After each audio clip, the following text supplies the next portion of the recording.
할렐루야. 오늘은 골로새서 23번째 시간입니다. 오늘 말씀은 골로새서 3장 5절 6절 말씀을 통해서 벗어버려야 할 옛사람, 이런 제목으로 함께 말씀을 나누려고 합니다.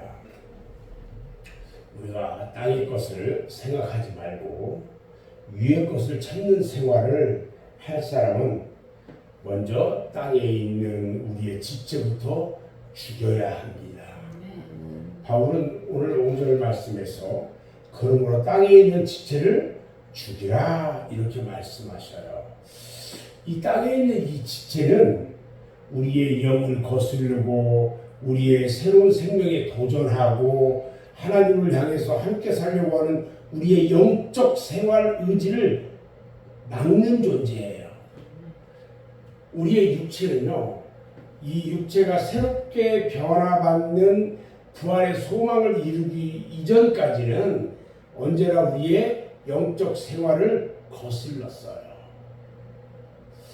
우리가 원하는 영적 생활을 도와주거나 순응하는 생활에 익숙하지 못할 뿐만 아니라 오히려 거역하고 있는 것이 우리의 지체였던 거예요. 그래서 육체대로 살아가는 살아가는 사람들에게 이르시기를 우리 주님 말합니다. 육신대로 살면 반드시 죽을 것이라. 육체대로 살지 않으려면 우리는 그 지체를 죽여야 하는 겁니다. 우리가 죽어야 할 땅의 지체, 그건 과연 뭘까? 땅의 지체는 과연 어떤 것들이 있을까? 바울이 오늘 5절에서 그리스도인들이 죽여야 할 것에 대해서 구체적으로 언급을 해요. 땅에 있는 지체를 죽이라고 말합니다. 이 말씀은 여러 가지로 우리에게 중요한 의미를 주는데, 이 말에 대해서 바울이 로마서 6장 11절을 이하해서 이렇게 말해요. 땅에 있는 지체를 죽이라는 말은 죄에 대하여는 죽은 자로 여기라, 이 말이라는 거죠. 우리의 영적 신분은요, 분명 그리스도와 함께 죄에 대하여 죽었고 의에 대하여는 살았는데, 그리스도에 나타나기 이전까지 우리의 삶은 죄와의 투쟁의 삶이었다. 죄 가운데 있는 우리가 죄와의 싸우는 삶을 살았었다. 우리 육신이라고 하는 이 세상에서의 몸을 가지고 살아갈 때는 육신이 부활할 때까지 죄의 유혹을 받을 수밖에 없는 거예요. 그러므로 이 육체에 속한 죄의 병기로 익숙해져 있는 지체들을 죽이는 생활을 우리는 해야 한다는 거예요. 사도 바울은요, 우리 그리스도인들이 마땅히 싸워야 할 믿음의 선한 싸움이 무엇인가라고 우리에게 말을 합니다. 우리는 지체를 죽이는 생활, 죄의 병기 가운데 있는 지체를 죽이는 생활, 이 생활을 하는데 우리 믿음의 사람들은 당연히 믿음의 선한 싸움을 해야 한다, 이렇게 말하고 있다는 거죠. 우리의 지체 속에 속한 것이 뭐가 있냐면요, 음란한 거, 부정한 거, 개인의 사욕, 악한 정욕, 탐심, 이런 것들이라고 그런단 말이죠. 근데 특히 탐심은 우상 숭배예요. 오늘 말씀 중에 음란이 뭐냐면, 음란이 첫 번째로 지적이 되고 있는데, 땅에 있는 모든 인간 누구에게나 음란의 요소가 있어요. 그것은 하나님께서 인종의 번식을 위해서 모든 생명에게 성욕을 줬기 때문에 그래요. 그런데 인간이 타락한 후에 이 인간 번식의 기본적인 성욕이 음란화가 된 거예요. 그래서 범죄를 하게 되는 거죠. 우리가 죄를 범한 후에 아담과 하와가요, 자신들이 벗은 몸을 부끄럽게 여겼어요. 이 부끄럽게 여기는 마음 가운데 음란한 마음이 생긴 거예요. 노아 시대에 이 많은 사람들이 음란 가운데 있다가 다 물로 심판을 받았고, 또 소돔과 고모라 시대에 임한 하나님의 불의 심판은요, 이 음란화된 세상에 대한 심판이었고요, 인류의 마지막에 임할 하나님의 진노의 심판도 음란한 세상을 심판하기 위한 거다라는 거죠.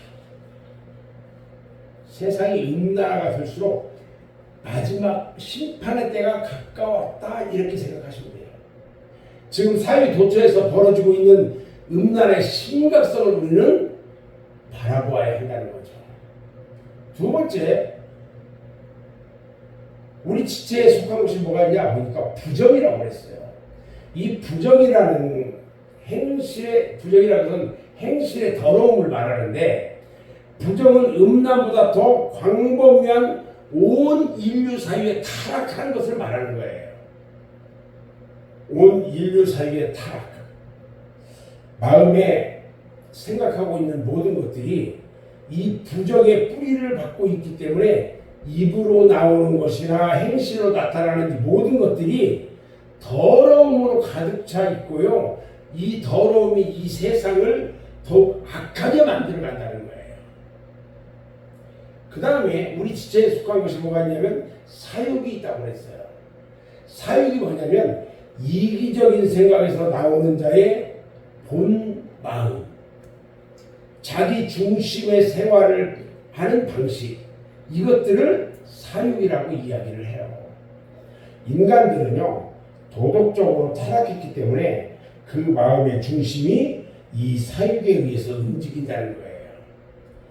남의 그 유익에 대해서는 말하지를 않아요. 자신의 유익만을 추구하고 있어요. 그렇기 때문에 부정부패가 만연하고 모략과 모함과 도적질과 사기와 살인이 그칠 날이 없다는 거죠. 자기의 유익만을 쫓는 생활은요, 사욕이 되고요, 이 사욕의 결과는 범죄와 연결이 된다는 거예요. 네 번째 보니까요, 악한 정욕이라고 말했어요. 악한 정욕이 내 지체에 속해 있다. 이 악한 정욕은 물질을 탐하는 일에 집착하는 마음을 말하는 거예요. 사람들의 마음속에 일어나는 온갖 욕망을 의미해요. 사람에게는요, 누구에게나 정욕이 없을 수는 없지만 악한 정욕은요, 그 사람으로부터 세욕의 노예가 되고 물질의 노예로 만들어가지고 죄로 번식하게 되는 거예요. 그 다음에 탐심이라고 했어요. 탐심은 물질에 대한 부절제한 욕심을 말하는 것이 탐심이에요. 이 탐심에 물든 사람은요, 어떤 방법이든지 가리지 않고 특히 돈을 버는 일이라면 온갖 방법을 동원하는 거예요. 이 탐심은요, 동물적인 욕망으로 그 탐심에 빠지게 되면 사람들은 끝없는 욕심에 사로잡혀서 온갖 부정을 저지르게 된다는 거죠. 그런데 성경에서는 신약적 우상 숭배로 이 탐심을 들고 있다는 것을 알아야 돼요. 탐심이 우상 숭배다. 오늘 말씀에 탐심은 뭐라고 그랬어요? 우상 숭배라고 그랬어요. 탐심이 우상 숭배인 이유는 왜 그러냐? 이 탐심에 빠진 사람은 그의 안중에 오직 물질의 욕심만 있다는 거죠. 다른 것은 존재하지 않아요. 물질의 욕심만 가진 거예요. 물질 앞에 자신의 생명을 말할 것도 없고 자신의 영혼까지 바칠 수 있는 인간이 되는 거예요. 그래서 이 탐심에 젖은 사람은 물질을 하나님보다 더 섬기고요, 물질이 그 사람의 인생의 전부이기 때문에 그 사람에게는 물질이 우상이 되는 거예요. 그리스도인들 중에도요, 이 우상 숭배에 빠져 있는 사람이 많이 있어요. 사도 바울이 6절에서 이것들로 인하여 하나님의 진노가 임한다고 우리에게 경종을 울려줍니다. 이런 죄악이 우리의 생애에 하나님의 징계를 누르고 심판을 자초하게 되는 거예요. 우리는 그리스도의 새 옷을 입고 이 같은 더러운 육체의 옷을 벗어버려야 되는 거예요. 우리 성도 여러분들은 세상의 음란과 더러움과 악한 정욕과 탐심과 버려야 할 것들을 다 버리고 온전하고 순결한 마음으로 하나님께 가까이 나가서 심판대 앞에 섰을 때에 하나님이 기뻐하는 여러분 모두가 되시기를 주님의 이름으로 축원합니다. 기도하겠습니다.